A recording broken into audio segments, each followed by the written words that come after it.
matter, the Constitution makes the President and the Senate partners in selecting Supreme Court justices. And as a practical matter, each senator gets to define what advice and consent means to them. For much of the 20th century, Senates typically took a different approach. Senators tended to give presidents a lot of leeway as long as nominees checked basic professional and ethical boxes. But then the political left and Senate Democrats initiated a series of major changes. In the late 1980s, Democrats thrust the Senate into a more aggressive posture toward nominations with an unprecedented scorched earth smear campaign that took aim at a nominee's judicial philosophy. The Washington Post editorial board said back at the time that the formerly conventional view that presidents would get great deference had now fallen into disrepute. They worried that a highly politicized future for confirmation proceedings might lie ahead following Democrats' actions.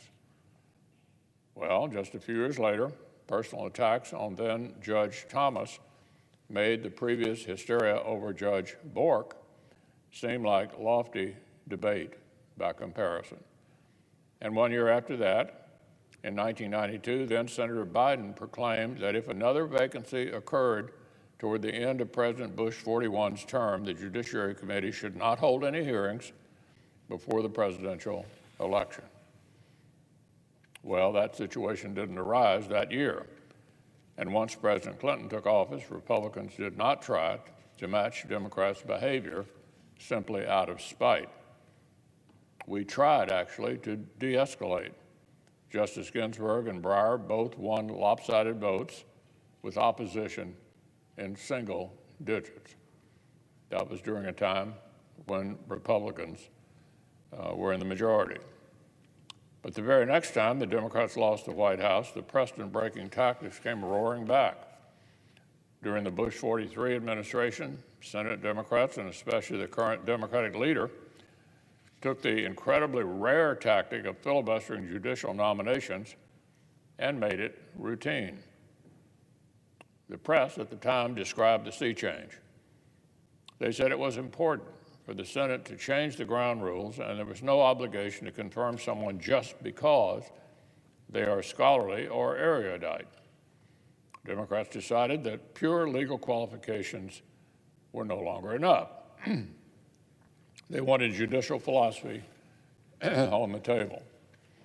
So, 20 years ago, several of the same Senate Democrats who are now trumpeting the historic nature of Judge Jackson's nomination used these tactics to delay or block nominees, including an African-American woman and an Hispanic man, both, of course, nominated by a Republican president.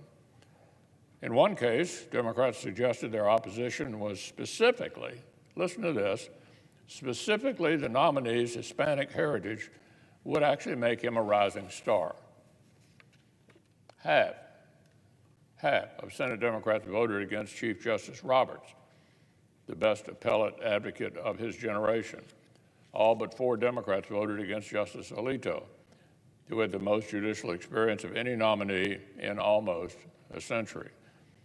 There was no question about the basic legal qualifications of either, but Democrats opposed both. But our colleagues recoiled at the taste of their own medicine and broke the rules to escape it. They preferred to detonate the nuclear option for the first time ever, rather than let President Obama's nominees face the same treatment they had just invented for President Bush's. Democrats did not then change the rule for Supreme Court because there was no vacancy. But the late Democratic leader Harry Reid said publicly he'd do the same thing for the Supreme Court with no hesitation.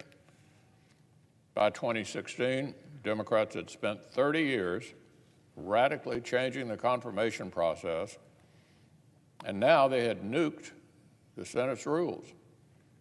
Obviously, this pushed Republicans into a more assertive posture ourselves. So when an election year vacancy did arise, we applied the Biden-Schumer standard and did not fill it. And then when Democrats filibustered a stellar nominee for the next year, we extended the Reid standard to the Supreme Court. In 2016 and 2017, Republicans only took steps that Democrats had publicly declared they'd take themselves. Yet our colleagues spent the next 4 years, trying to escalate even further. Justice Gorsuch, impeccably qualified, received the first successful partisan filibuster of the Supreme Court nominee in American history. Justice Kavanaugh got an astonishing and disgraceful spectacle, and Justice Barrett received baseless, delegitimizing attacks on her integrity. Now, Mr. President, this history is not the reason why I oppose Judge Jackson. This is not about finger-pointing or partisan spite. I voted for a number of President Biden's nominees when I can support them. And just yesterday, moments after the Judiciary Committee deadlocked on Judge Jackson, they approved another judicial nominee by a unanimous vote. My point is simply this. Senate Democrats could not have less standing to pretend that a vigorous examination of a nominee's judicial philosophy is somehow off limits. My Democratic friends across the aisle have no standing whatsoever to argue that senators should simply just glance at Judge Jackson's resume and waver on through. Our colleagues intentionally brought the Senate to a more assertive place. They intentionally began a vigorous debate about what sort of jurisprudence actually honors the rule of law. This is the debate Democrats wanted. Now it is the debate Democrats have. And that's what I will discuss tomorrow. Why Judge Jackson's apparent judicial philosophy is not well suited to our highest court.